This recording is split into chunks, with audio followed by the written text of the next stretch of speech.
Assalamualaikum warahmatullahi wabarakatuh. Selamat sore, selamat berjumpa kembali bersama kami dalam obrolan jelang maghrib atau ojek di sore hari ini di halaman Facebook Podcast Palu dan juga di live streaming YouTube Podcast Palu. Nah, seperti biasanya di obrolan jelang maghrib kita selalu menghadirkan narasumber-narasumber yang mungkin membawa inspirasi bagi Anda semua. Narasumber juga yang sangat kompeten di bidangnya, karena tahun ini adalah tahun politik. Tentu narasumber yang kami hadirkan juga adalah narasumber yang ada kaitannya dengan hajatan politik tahunan 5 tahunan ini. Nah, seperti biasa protokol COVID juga tetap kita terapkan dalam setiap obrolan kita setiap sore. Saya menggunakan masker, begitu juga dengan dua narasumber saya. Tapi untuk Anda semua di rumah juga kami ingatkan untuk tetap mematuhi protokol COVID ketika berada di tempat-tempat umum ataupun dimanapun Anda berada. Nah, sore hari ini saya sangat berbangga karena sudah menghadirkan dua narasumber yang sangat inspiratif. Narasumber ini juga tentu sangat dikenal oleh banyak orang. Tapi biar lebih lancar mungkin kita bisa membuka tudung masker kita. Silakan. Nah, sore hari ini di samping kanan saya ada Pak Muhammad Irwan. Beliau ini adalah saat ini masih menjabat sebagai Bupati di Kabupaten Sigi. Apa kabar Pak Irwan? Alhamdulillah baik. Alhamdulillah, beliau saat ini masih kembali mencalonkan diri menjadi calon Bupati di Kabupaten Sigi untuk periode berikutnya bersama pasangannya Bapak Samuel Y. Pongi, Yansen Pongi. Apa kabar Pak Samuel? Ya, kabar baik, terima kasih. Baik, ya. Sangat bergembira kami bisa bertemu bersama dua orang yang saat ini memang tengah menjadi perbincangan di masyarakat Sigi karena mereka berdua akan mengikuti perhelatan kontestasi politik di Pilkada Kabupaten Sigi 2020-2025. Nah, seperti biasa kami menghadirkan mereka-mereka ini, beliau-beliau ini untuk membedah visi misi yang mereka akan tawarkan kepada masyarakat ketika mereka memimpin nanti di periode berikutnya di tahun 2020 hingga tahun 2024 Pak ya. Nah, Pak Irwan, yang saya menjadi sangat tertarik Pak Irwan ini kan di Sigi itu kita lihat menjadi bupati yang paling sibuk. Nah, belum ada kaitan soal itu, tetapi saya melihat Pak Irwan kemudian memilih Pak Samuel untuk menjadi pasangan di pilkada berikutnya. Kenapa memilih Pak Samuel ini? Iya, makasih banyak. Assalamualaikum warahmatullahi wabarakatuh. Selamat sore, salam sejahtera untuk kita sekalian. Pada seluruh pemirsa, khususnya sahabat-sahabat yang ada di Kabupaten Sigi dan tentu di Kota Palu. Kemudian yang kedua, terima kasih untuk teman-teman podcast yang sudah menyelenggarakan acara ini. Nah, tentunya kenapa saya harus memilih Pak Dr. Samuel Yansen Pongi? Ya, yang pertama adalah persoalan kondisi yang akan kita hadapi pasca bencana ini. Artinya, tentunya ketika saya akan maju ke depan, saya harus memilih orang yang bisa menyelesaikan persoalan ekonomi dalam bentuk program kegiatan. Untuk apa? Tentu terkait dengan soal pengawasan sendiri, mulai dari pengawasan perencanaan, kemudian pengawasan pelaksanaan pembangunan sendiri, dan pengawasan terkait dengan persoalan penguatan data dan evaluasi. Nah, ini yang paling penting. Nah, di pundak Pak Samuel ini saya tahu persis beliau adalah doktor ekonomi.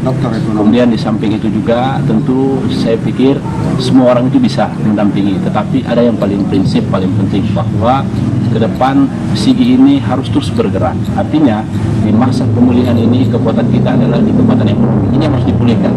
Di satu sisi persoalan pertanian, perkebunan, perikanan, peternakan dan usaha mikro kecil menengah. Nah, saya berharap saya tidak sendiri bekerja. Nah, ketika saya didampingi oleh Pak Dr. Samuel Yansen Pongi, mungkin ide-ide gagasan yang kami susun bersama, kemudian kita bisa saling tukar pikiran, dan tentunya saya tidak akan menunggu dan memerintah lagi. Artinya, yang pasti beliau orang birokrasi, kemudian beliau pahami, beliau di Bapeda lama, bahkan Kadis Koperasi dan UMKM. Ada satu prestasi yang luar biasa yang kami dorong. Di 10 program itu, salah satunya adalah bagaimana kita melakukan sebuah penguatan terkait dengan koperasi berbasis pertanian. Alhamdulillah, ini hampir 2 tahun lebih, sehingga koperasi berbasis pertanian itu bisa terwujud. Sebenarnya ini ada kaitannya dengan persoalan program pupuk murah dan bibit murah. Tapi ditahan dulu Pak Irwan. Oke. Jangan dilepas semua dulu. Kita santai dulu. Pak Irwan mungkin dengan Pak kalau minum kopi nanti tinggal dipesan. Nah, Siap. Pak Samuel, yang menarik beliau ini Pak Bupati adalah mantan kepala dinas koperasi dan UMKM. Nah, pilihan Pak Irwan kepada Pak Samuel jatuh karena memang seperti disebutkan tadi ada hubungannya dengan perbaikan ekonomi pasca bencana di wilayah Sigi. Ketika ditawarkan oleh Pak Irwan untuk menjadi wakil, seperti apa awalnya, Pak Samuel? Ya, baik. Terima kasih. Ya, ini kamera di sana bisa Baik. dilihat ya. Oh ya. Assalamualaikum warahmatullahi wabarakatuh. Selamat sore, pendengar sekalian di mana saja berada. Ya.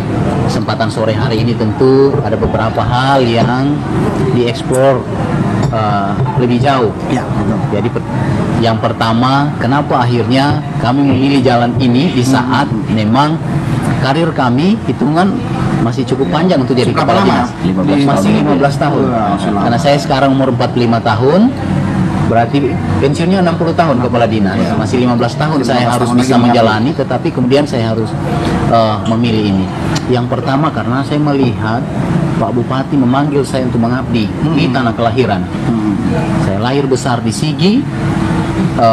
Beberapa kali memang saya harus keluar untuk berkarya di tanah orang, kemudian kembali membangun di Daerah negeri sendiri, kemudian dipanggil untuk mengabdi. Awalnya Ya.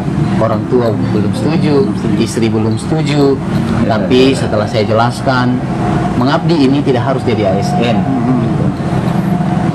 Mengabdi di ruang ini juga mengabdi kepada masyarakat, dan tentu ruangnya bisa lebih luas, membantu masyarakat yang lebih banyak lagi.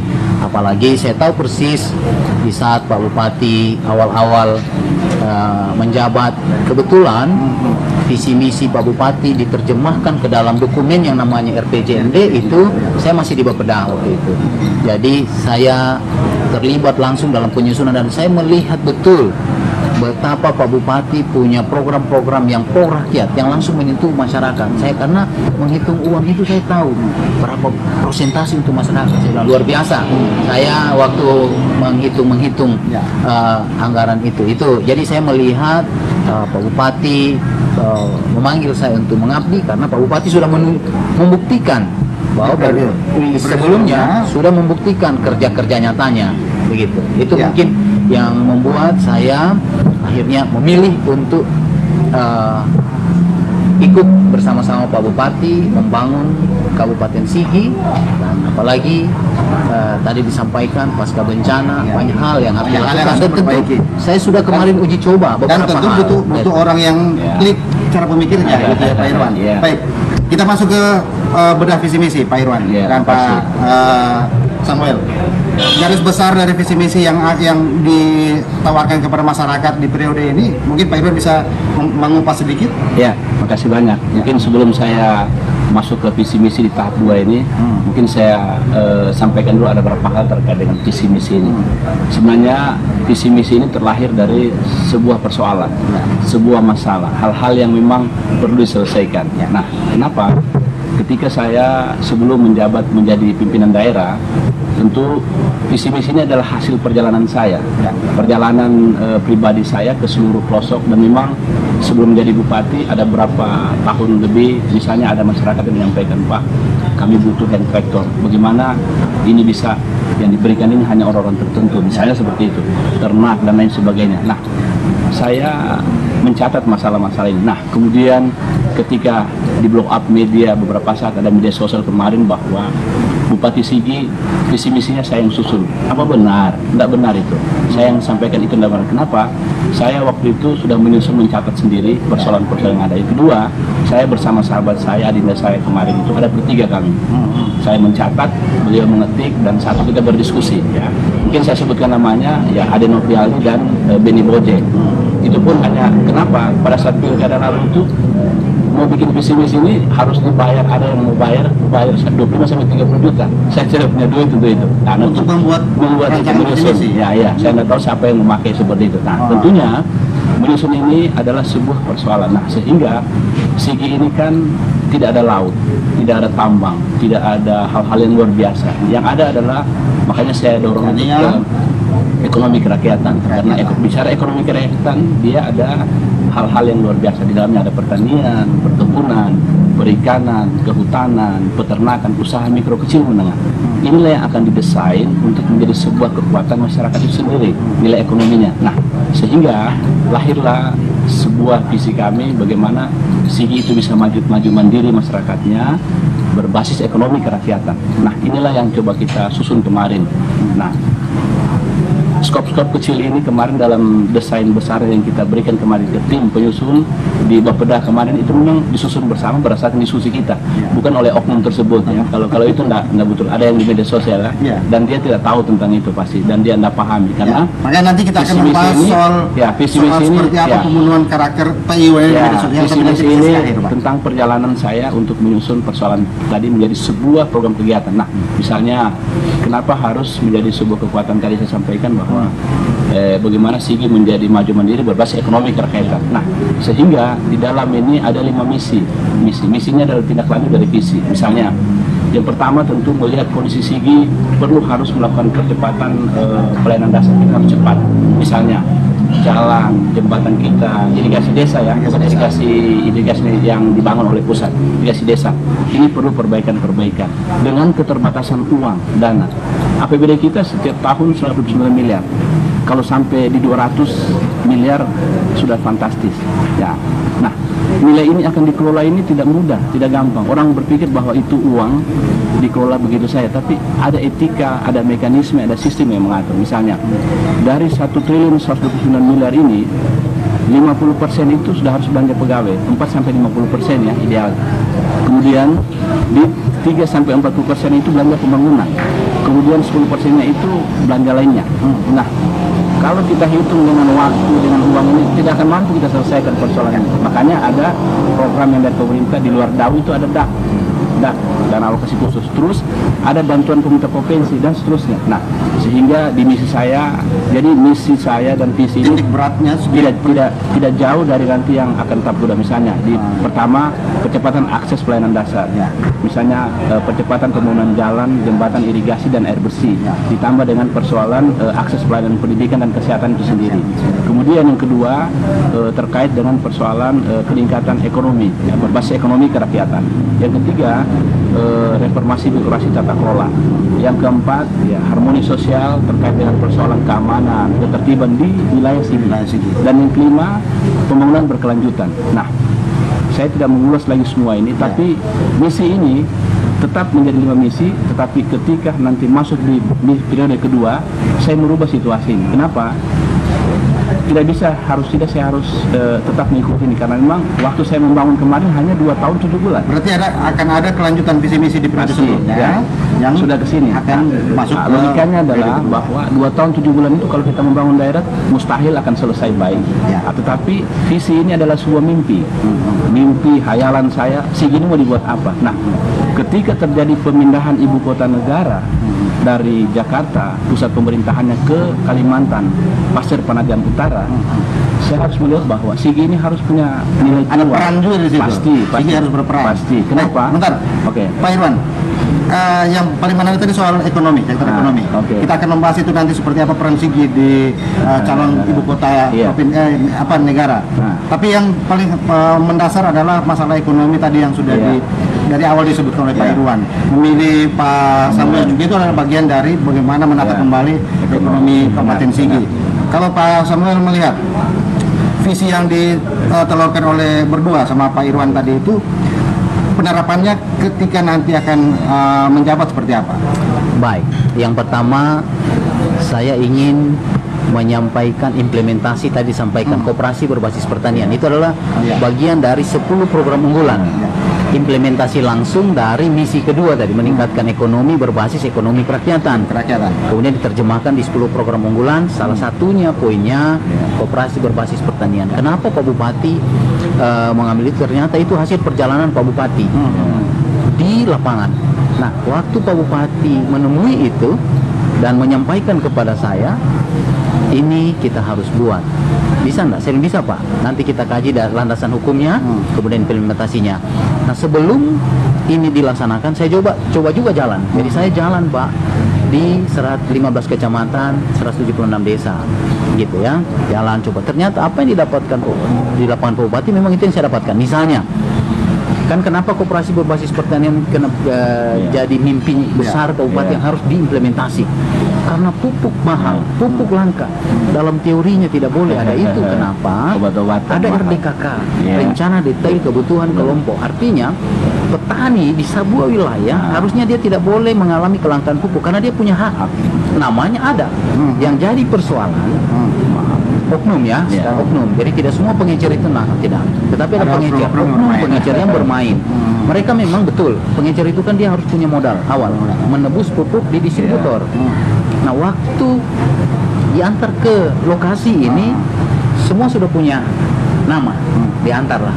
Persoalannya ada petani-petani miskin yang waktu pupuknya ada dia tidak punya uang untuk menebus pupuk itu, sehingga pengecer tidak kasih. Dia bilang saya kan bayar tunai, kalau Anda tidak bayar tunai pupuk saya tahan. Nah, waktu pupuk ini ditahan, maka ada banyak petani-petani kaya yang lewat pintu belakang masih ingin pupuk bersubsidi ini, karena antara pupuk bersubsidi dengan tidak bersubsidi harganya jauh sekali. Nah, syarat pemerintah yang diberikan pupuk bersubsidi hanya 2 hektar.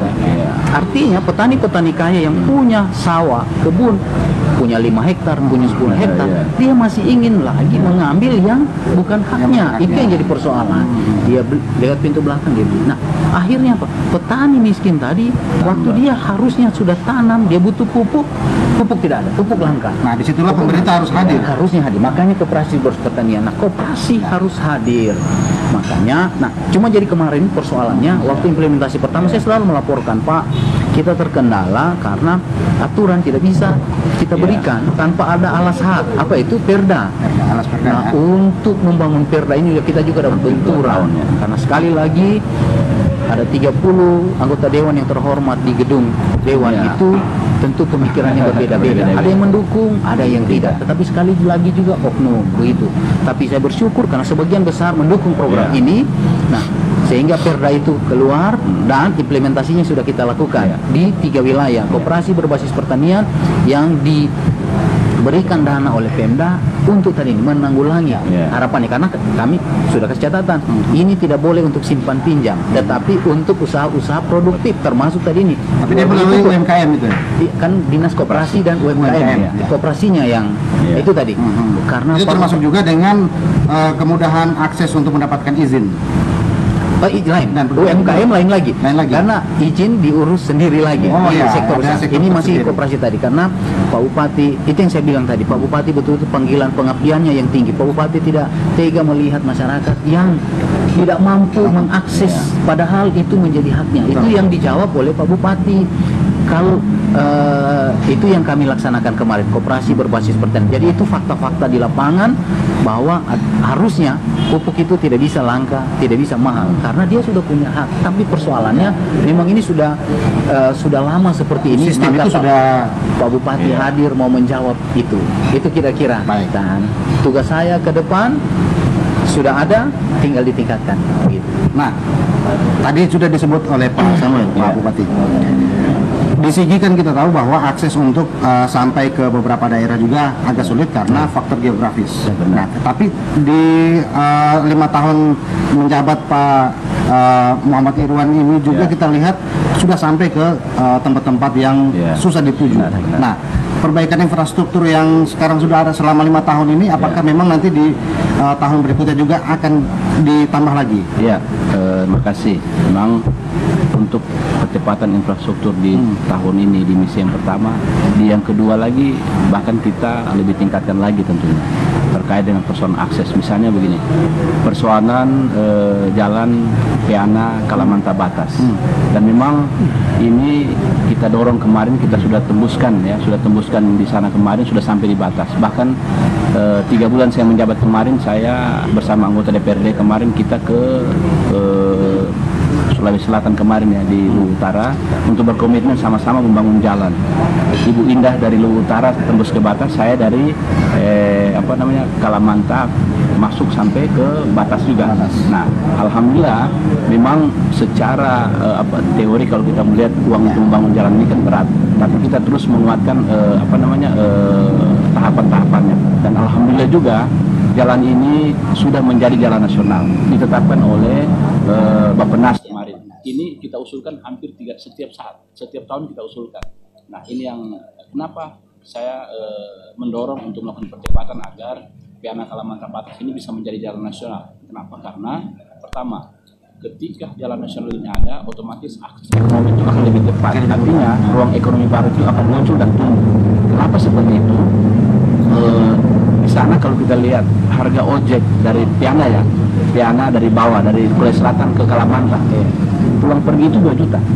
Bayangkan, 2 juta itu kalau orang-orang yang sudah punya duit saja agak berat. Makanya ya, bayangkan saja kalau ya, saya petani yang makanya terus kopi atau coklat yang ada di sini harganya 22 sampai 50 yang premium. Coklat ya 19 sampai 23 di sini. Kalau di sana orang dari Palu yang membeli, mereka jual, harganya hanya berapa? Mungkin paling tinggi 10.000. Nah, saya selalu menganalogikan.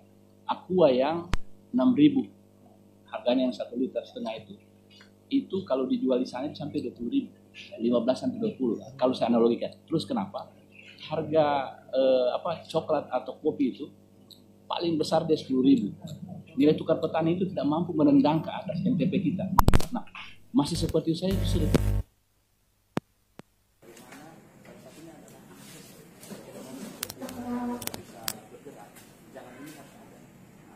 Itu yang pertama. Yang kedua, di sana perkebunan pertanian itu sangat, tapi barang-barang ini menjadi tidak ada nilai dan harganya ketika jalan jembatan ini tidak akan baik tentunya. Nah, alhamdulillah sekalipun memang belum total seperti yang yang kita lihat, tetapi perjalanan ini sudah mulai menapaki sampai kepada titik yang kita tentukan nantinya. Insya Allah ya, mungkin target kita kan jangka panjang ya. Kemudian lebih begitu juga persoalan akses dari Lonca Winatu Banggaiba yang setiap tahun itu kita dorong. Mimpi saya adalah Lonca Winatu Banggaiba itu bisa menjadi jalan aspal. Jalurnya berapa panjang? Berapa kilometer? Sebenarnya kalau panjangnya sih tidak panjang, hanya saja jalannya sempit, kecil, ada jurang dan itu berliku-liku. Sehingga yang tadinya tempuh kita kalau jalan dia normal mungkin 3 jam atau 2 jam, tapi kalau itu sampai 6-7 jam, 5 jam kita mungkin sampai. Nah, mimpi saya adalah alhamdulillah dia sudah ditetapkan juga menjadi jalan provinsi.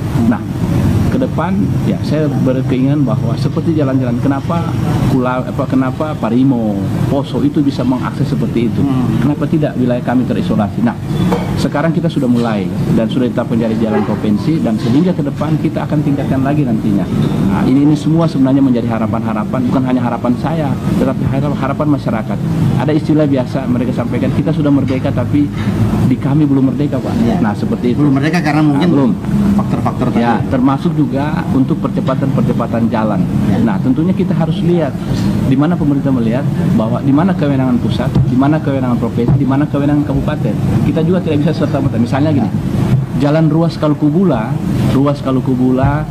sampai Kulawi Selatan itu kewenangan provinsi. Bupati Sigi tidak bisa melakukan perbaikan jalan di situ, tetapi hanya bisa mengusulkan. Nah, di tahun kemarin ini lewat Pak Budi Luhur kemarin dari provinsi, beliau menitipkan kemarin bahwa ini dia usahakan akan masuk menjadi pokir beliau ke DPD provinsi. Jadi saya pikir kita tidak perlu bersusah payah, artinya membangun, tetapi ada komunikasi kita sehingga seorang pemimpin juga harus mengetahui batas-batas kewenangan yang dia punya. Jangan kita main serobot, ya. Ada yang bukan punya kita mau bangun. Salah. Ada kewenangan pihak lain di situ. Ada. Nah, Pak Irwan, perihal kantong-kantong produksi kan kita sudah bicarakan. Nanti mungkin secara detail mungkin masyarakat bisa langsung menyaksikan kalau misalnya Pak Irwan terpilih lagi, langsung dirasakan. Tidak perlu jual kecap manis kata. Tetapi yang paling penting juga bukan cuma di sektor ekonomi, Pak Irwan. Pendidikan juga penting. Misalnya tadi Pak Irwan sudah menyebut ada beberapa jalur akses yang sudah mulai diperbaiki. Ada yang mungkin dalam perencanaan perbaikan. Ini juga ada kaitannya dengan di Sulawesi Tengah ini kan kita lihat yang paling agak susah persoalan menjangkau ke daerah-daerah. Mungkin di dalam visi misi ini bagaimana? Ya, sebenarnya di percepatan akses pelayanan dasar itu jelas. Ada 3, percepatan infrastruktur terkait dengan jalan, jembatan, irigasi air bersih, kemudian percepatan pendidikan, baik akses maupun pelayanan itu sendiri. Nah, ketiga ini saling berkaitan.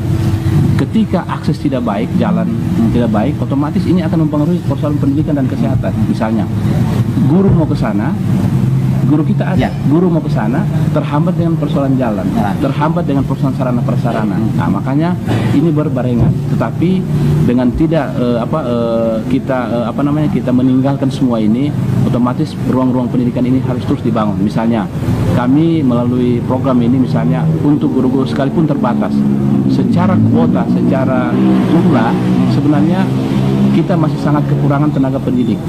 Terus yang menentukan jumlah ini bukan Pemda Sigi, Ya. di mana? Pusat. Langsung di Lewat apa? Lewat peta formasi jabatan.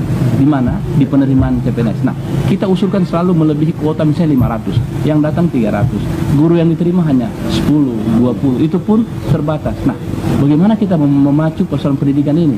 Bukan tidak bisa, tapi sangat berat dan sangat luar biasa. Nah, otomatis bukan hanya persoalan bupati yang harus mengelola ini, Ya. tapi ada Ada sinkronisasi pihak kita. lain. Pemerintah provinsi, pemerintah pusat. Misalnya gini, Ya. kekurangan kita secara kuantitas kita kelebihan pegawai, Betul. secara kualitas kita keterbatasan. Kenapa saya sebutkan seperti itu? Misalnya untuk urusan teknis, guru kita sangat kekurangan, khususnya di wilayah jauh pedalaman. Contoh misalnya di satu sekolah bahkan ada hanya satu kepala sekolah mengajar di sampai berapa rombongan belajarnya sampai 1-2 sampai kelas 6. Mungkin dia juga kepala sekolah, dia gurunya bahkan Begitu. Nah, keadaan ini juga kita tidak bisa hindarkan karena keterbatasan kita. Pertama, ada mekanisme aturan. Misalnya, mereka yang harus ditempatkan di sana juga pertama tentu mereka yang memang tidak boleh juga orang berkeluarga. Ya. Dalam artian Tidak terikat, kalau ya. laki-laki juga mungkin boleh, tetapi kalau dia ada istri di sini otomatis pertama tentu makanya Ya, program mungkin kita tidak fokus. yang CPNS baru ini kita dorong ke wilayah-wilayah jauh misalnya. Kemudian bagaimana caranya agar mereka betah? Kita berikan insentif 1 kali lipat gaji yang sudah diperdakan di program kita. Kemudian yang kedua harus memberikan akses mereka sarana prasarana mereka, pemberian motor. Nah, ini juga semua belum tuntas. Misalnya, kenapa saya memberikan motor kepada guru yang ada di wilayah terpencil sekalipun memang belum tuntas? Karena saya berpikir ketika dia punya motor, dia tidak akan bolak-balik lagi, dia bisa mengajar. Yang kedua, kita membangunkan dia rumah tempat itu. Kalau kita bangunkan rumah, dia tidak akan pulang ke Palu. Terus yang ketiga, kita berikan insentif dia 1 kali lipat gaji, sekalipun memang masih berat, ya, supaya dia tidak bolak-balik lagi ke tempatnya. Nah, dia lebih nyaman. Nah, kemudian memang sekali lagi keterbatasan kekurangan guru kita itu sangat terbatas karena kebijakan untuk rekrutmen itu bukan di bupati, Ya, tapi berada di tingkat pusat. Yang kedua terkait dengan kuota. Kuota kita ada Pendidik, ya. 20% untuk nilai anggaran kita ke pendidikan. Secara aturan benar 20%, tapi secara praktek tidak seperti yang kita bayangkan. Contoh misalnya, untuk sarana prasarana saja, layanan-layanan misalnya untuk peralatan dan lain sebagainya. Misalnya kalau untuk wilayah-wilayah jauh sangat terbatas, kita akan kesusahan. Terus pembangunan saja pasca gempa ini kemarin banyaknya sekolah kemarin, APBD kita kecil, ya. terus kita mau selesaikan tidak akan mampu. Makanya saya berterima kasih kepada teman-teman NGO, pemerintah pusat dan lain sebagainya. Sudah ikut membantu Ya pemerintah. sudah, sekalipun memang Mendirikan luar biasa kemarin misalnya kita usulkan anggaran kita sangat kecil untuk pendidikan. Ya kalaupun ada itu sangat terbatas. Nah, kalau misalnya nanti di periode berikutnya kita tahu Pak Bupati sudah menyebut bahwa anggaran untuk dunia pendidikan di Sigi juga sangat terbatas. Ya. Tetapi kita lihat bahwa peluang untuk mendapatkan tambahan pembangunan pendidikan, sarana dan prasarana pendidikan di sana juga kan sangat terbuka. Benar. Nah, Pak Samuel ini kan seorang dokter. Ya. Kalau kita tahu di Sigi dokter-dokter di Sigi sudah sangat banyak, gitu kan? Artinya orang di Sigi sangat melek dengan pendidikan. Salah satunya Pak Dokter ini, gitu kan? Pak Wawu melihat itu seperti apa, Pak Samuel? Ke depan pendidikan di Sigi itu seperti apa? Ya, seperti yang menyambung yang disebut Pak Irwan tadi. Ya, baik. Kebetulan asal saya dari pegunungan, gitu ya. Ya. Orang pegunungan dokternya bisa ditulis jari, Pak Samuel. Tetapi paling tidak ini menjadi motivasi untuk saudara-saudara saya yang lain, bahwa kalau ada kemauan pasti ada jalan. Pasti ada jalan. Ya. Apalagi saya melihat di program periode Pak Bupati ini, Pak Bupati betul-betul peduli dengan semua masyarakatnya. Terlebih masyarakat pegunungan yang selama ini belum mengakses dengan baik pendidikan. Di periode Pak Bupati ini memberikan insentif bagi guru-guru daerah terpencil, itu adalah rangsangan yang luar biasa untuk guru-guru bisa semangat bekerja melayani anak muridnya. saya bisa membayangkan betapa bahagianya mereka. Saya ditambah lagi fasilitas lain, ditambah infrastruktur, ya. Jadi memang belum hari ini kita bisa melihat hasilnya, tapi 5-10 tahun akan datang apa yang dibuat oleh Pak Bupati hari ini akan dinikmati oleh generasi berikutnya. Kenapa? Waktu guru sudah mulai betah, mereka akan mengajar anak-anak dengan baik. Kenapa? Mereka sudah punya tanggung jawab moral, sudah dikasih insentif dari terpencil, dikasih fasilitas, sehingga betul-betul mereka punya tanggung jawab moral untuk mencerdaskan anak pegunungan ini, karena dia akan mengangkat harkat martabat anak dari desa itu. Itu yang saya melihat. Program Masagena ya. Ya, Masagena. masuk dia di situ ya. Ya. Nah, saya sedikit juga tadi tanya berapa ukuran kilometer. Jadi begini, saya kebetulan ditugaskan Pak Bupati untuk menghadiri undangan dari pemerintah daerah Luwu waktu itu bulan Juni Sulawesi Selatan, Pak. Saya naik sepeda motor dari sini. Jadi kenapa Pak Bupati tugaskan saya? Bukan karena tapi mungkin Pak Bupati melihat ada kantong-kantong ekonomi baru yang bisa dilihat oleh saya ke depan, dan memang itu saya melihat nyata, itu sangat terbuka. Nah, sekarang saya kemarin mencoba menghitung, itu jalan kita, ujung aspal terakhir dari Sigi ke Desa Gimpu namanya itu 100 kilo, itu ujung aspal terakhir. Gimpu itu belum masuk perbatasan? Belum, masih jadi di Kolej Selatan. Nah, sekarang dari Gimpu ke Desa Kalamanta itu 60 kilo. Itu yang kemudian dibangun sejak zamannya Pak Kaswadin. Sudah Bupati sebelumnya? Sudah. Nah, tapi kemudian Pak Bupati melihat ini hal baik. Pak Bupati yang lanjutkan dari Kalamanta ke Batas. Kita perjalanan dari Desa Kalamanta ke Batas itu 15 kilo, Pak. Kita tempuh dengan sepeda motor 45 menit. Dari Batas itu ke kampung pertama Luwu Utara itu sebelahnya cuma 15 kilo juga. Tapi berapa lama kita tempuh, Pak? 6 jam. Karena mereka belum makanya belum keluar perbaikan. Semua rombongan yang ikut dengan saya saat itu mengatakan luar biasa Bupati kita. Sudah berpikir lebih jauh. Jadi saya mau bilang ke depan ini akan menjadi akses seksi. Kenapa? Ini akan menjadi pilihan utama. Hari ini kalau kita mau ke Makassar itu 1000 kilo. Sentral mau ke Makassar itu ibu kota di Masamba. Nah, kita sudah punya program ini dengan Masamba tadi. Ibu kota Luwu Utara kan Masamba. Hari ini kalau kita mau ke Masamba itu jaraknya dari Palu ke Poso dulu 222 kilo. Kemudian Poso ke Masamba ini kurang lebih 300 kilo. Berarti kurang lebih 500 kilo. Nah, bagaimana dengan Sigi Masamba yang lewat Gimpu Kalamanta? 100 kilo tambah 60 kilo tambah 15 kilo 175. Tambah Batas ke desa pertama 15 kilo juga. Di Parawaleang namanya, dusun Parawaleang, Desa Eno, Kecamatan Seko. Dari situ ke Masamba 126 kilo. Total 317 kilo. Artinya jauh. 200 kilometer kita singkat, Pak. Begitu. Jadi bayangkan ini akan menjadi jalur seksi. Apa yang menjadi cita-cita? Jadi Pak Prof Nurdin Gubernur Sulsel sekarang, Abdullah, itu sudah merencanakan di Kecamatan Seko itu akan membuat peternakan sapi nasional di sana. Itu yang kemudian saya laporkan Pak Bupati, kita juga punya prospek ekonomi. Punya potensi. Betul. Beberapa kantong sudah melihat bahwa ke depan ini sapi-sapi ini akan langsung ke ibu kota negara melalui sini. Makanya kalau orang baru merencanakan bangun jalan nasional, Pak Bupati sudah melakukan itu. Dan sekarang itu sudah disetujui. Jadi saya melihat dari bahwa jalan jalur Sigi, Gimpu, Peana, Kalamanta, sudah disetujui untuk menjadi jalan nasional. Kita tinggal menunggu. Jadi saat ini sudah ada, karena sudah terjadi. Maksud kita mau merencanakan, belum merencanakan. Jadi sudah terbuka, saksi sekarang ini sudah bertemu. Jadi alat berat ketika kita nanti saya sampaikan. Alat beratnya itu mereka kerja. Yang terakhir kemarin kabar dari sana sudah ditembuskan. Itu sampai akhirnya jalur selatan sama jalur tengah sudah ketemu, dan beberapa waktu yang lalu sudah ada melaporkan bahwa sudah ada yang meninjau di jalan itu, karena memang sudah disetujui.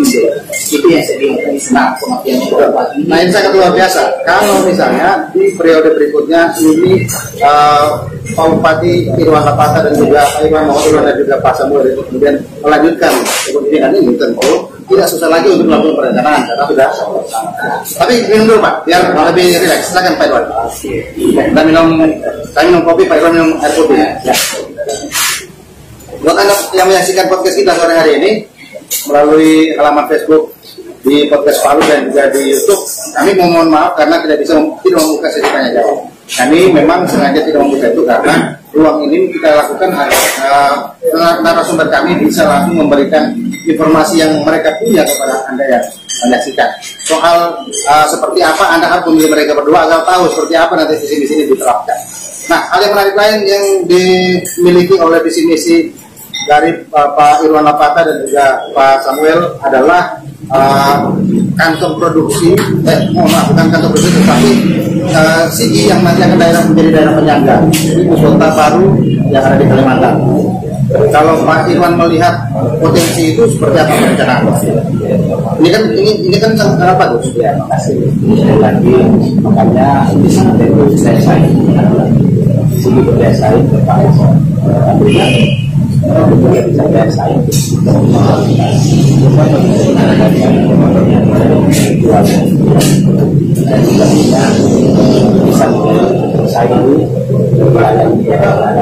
minimal di sekitar tahun. Nah, itu yang terkait dengan ini saya bahwa kita sudah kelihatan misalnya kita mengusung ke wilayah komunikasi misalnya di kawasan kemudian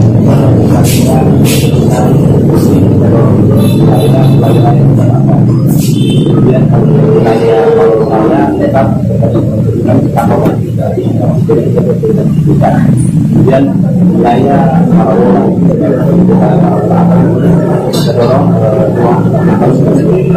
dari termasuk seperti mungkin saya kira kita kedua kita sudah menyiapkan lokasi ini dalam misalnya SDM saya sudah yang persiapan ini makanya bahasa ini SDM ini sudah dikerjasamakan dengan BPD Bogor khusus untuk sekitar kita melakukan khusus kita akan berubah BPD nanti tidak lagi melakukan penguatan SDM dalam sebuah tapi akan ada nanti dalam bentuk fokus yang kita serahkan seperti itu. Jadi saya sebutkan dari nanti yang pasti kita sudah berubah BPD. Kenapa? Agar nilai mesin ini benar-benar bisa menilai kebanyakan ekonomi. Saya semakin berjalan nanti ada kawasan luas. Maka ini dia dalam bisa dari saya ada teman-teman yang dari Bogor sekarang ada di Makudi itu bahkan tapi menggunakan program itu tidak tahu kalau ini juga masih tidak kita biasanya kemarin kita sudah ini kita misalnya kita sudah membuat pemetaan wilayah untuk kecamatan Kuali, Palolo dan Bogor. Dalam artian membuat kecamatan pada kawasan pertanian.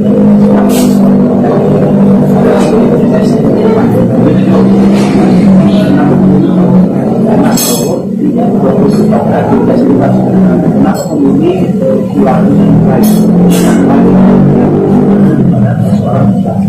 Kalau Doro ini mungkin karena setelah kita sudah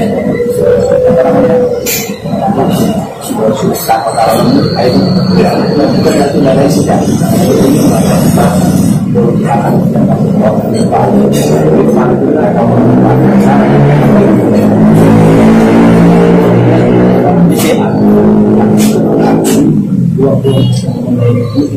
misalnya isu kemarin pariwisata tidak hanya untuk kawasan ini sebenarnya menjadi misi saya pertama. Alhamdulillah tahun ini para unsur dan pusat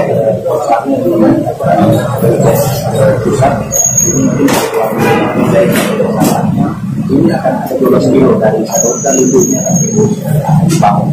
Dan kita dalam kedua terkait dengan komunikasi ada itu bisa sekarang kenapa? Otomatis kalau ingin melakukan sebuah perusahaan kemudian untuk masyarakat masyarakat sosial, bagaimana kebijakan dalam berbagai masyarakat mengenai sosial pertama kali itu sudah siap. Jadi saya semua dulu terkait dengan persoalan terkait saya tadi biasa ini sini dari sekolah. Jadi Sigi sudah sangat siap untuk menjadi daerah penghasil. Nah, Pak Irwan, ini sangat terbatas waktunya. Kemudian juga kita juga sangat membutuhkan sejak awal ketika gempa terjadi di wilayah kita. Karena waktu kita sudah hampir 2 tahun, Pak Samuel.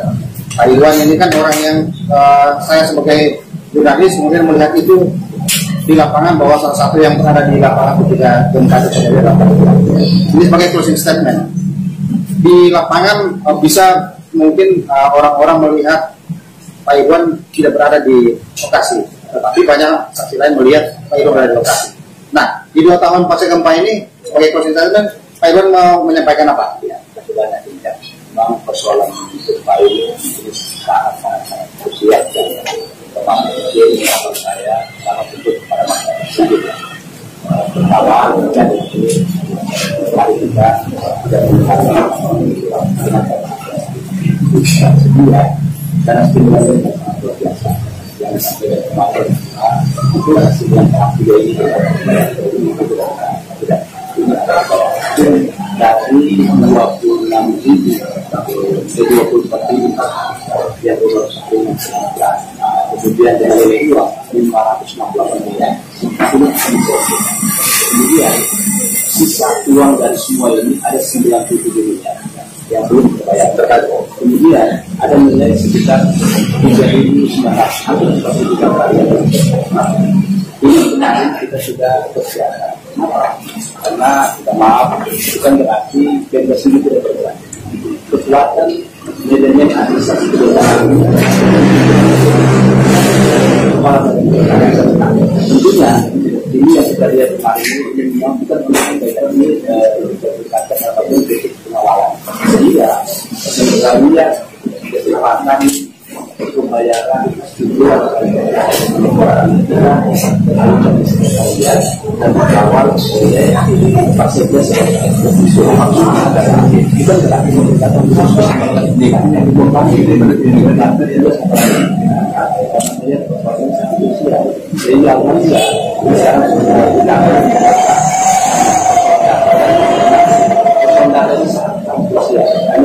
bahkan namanya juga sudah ada, juga kita saya juga bisa bertanya kenapa ya memang mungkin masyarakat di sana tidak tahu ketika mereka masuk ke sana harus ada ada jenis pembayaran memang harus dibicarakan sehingga ini semua harus saya berharap kepada masyarakat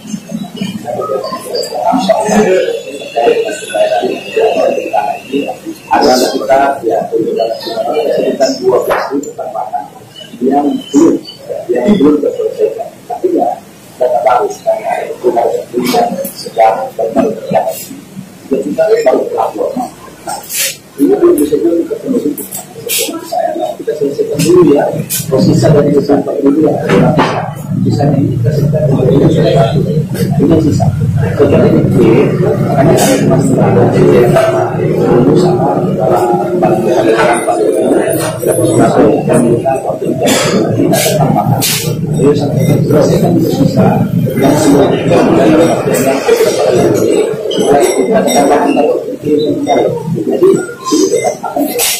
artinya perihal pasca bencana sudah melakukan hal-hal yang mungkin jauh dari ekspektasi orang. Orang mungkin beranggapan bahwa tantangannya di situ. Ada tantangan misalnya perangkat data dan sebagainya. Secara pemerintah tentu saya bisa pada awal perkembangan kedua kita tidak mungkin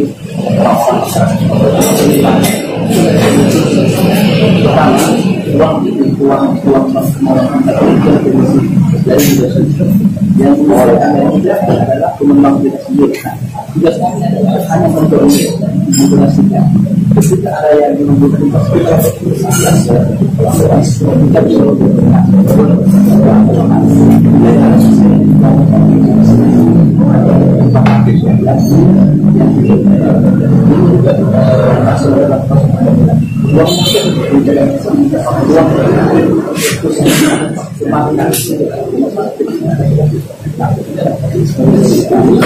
Pakai kompleks gitu ya.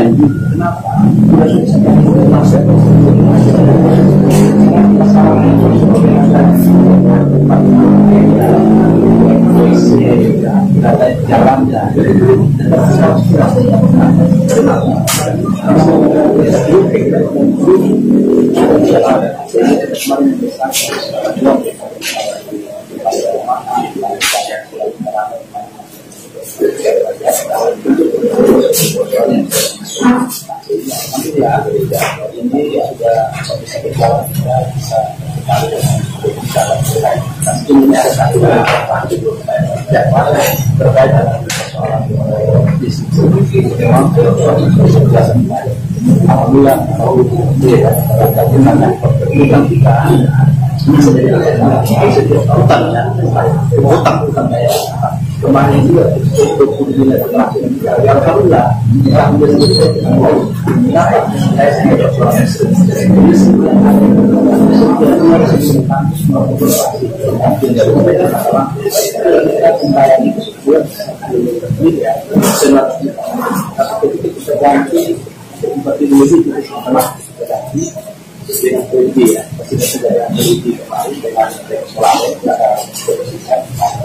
alhamdulillah sebenarnya menjadi 500 setelah kita kami 1.010 akhirnya pembayaran ini turun lagi dari 1 juta ke 100 juta 190 juta. Kalau kita kali 12 dia berarti 1 bulan kita membayar dari kita 27 juta. Sementara di pendapatan daerah kita lebih kecil dan pendapatan kita dua-duanya kita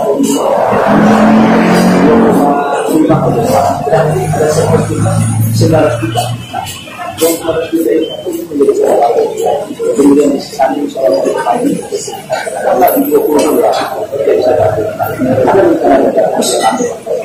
usia memang kita lihat masyarakat juga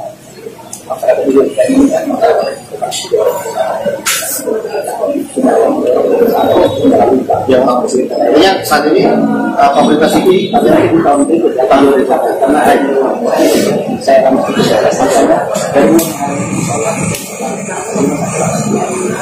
itu dari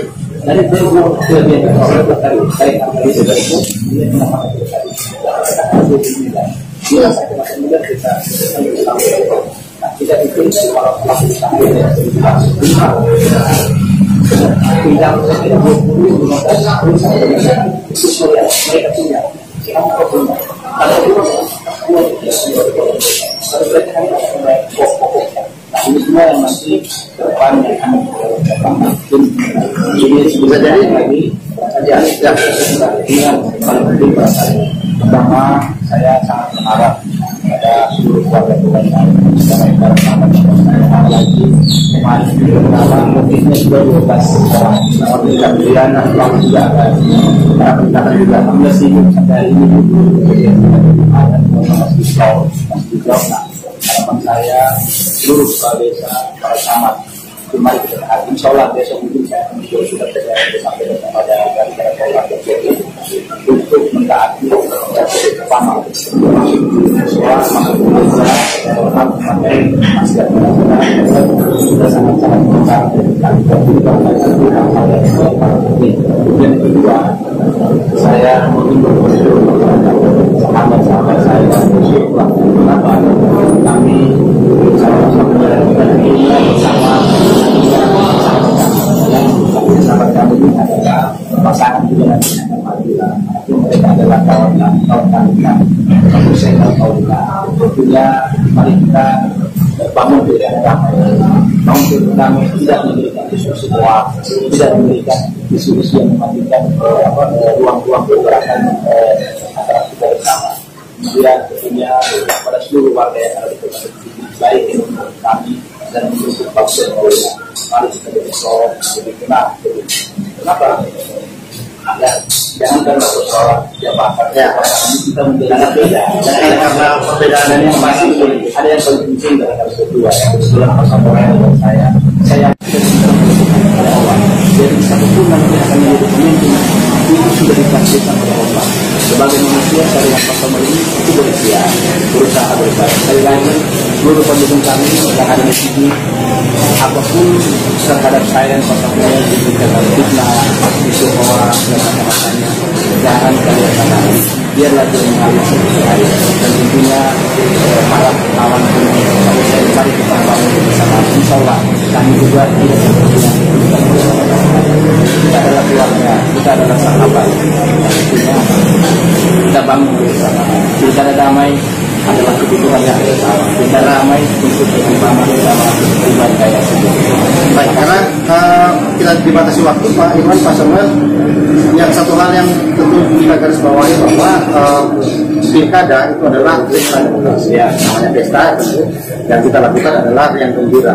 Politik yang gembira itu kan penting agar masyarakat juga bisa lebih memahami bahwa berpolitik boleh berbeda, boleh berkepala panas tapi hati.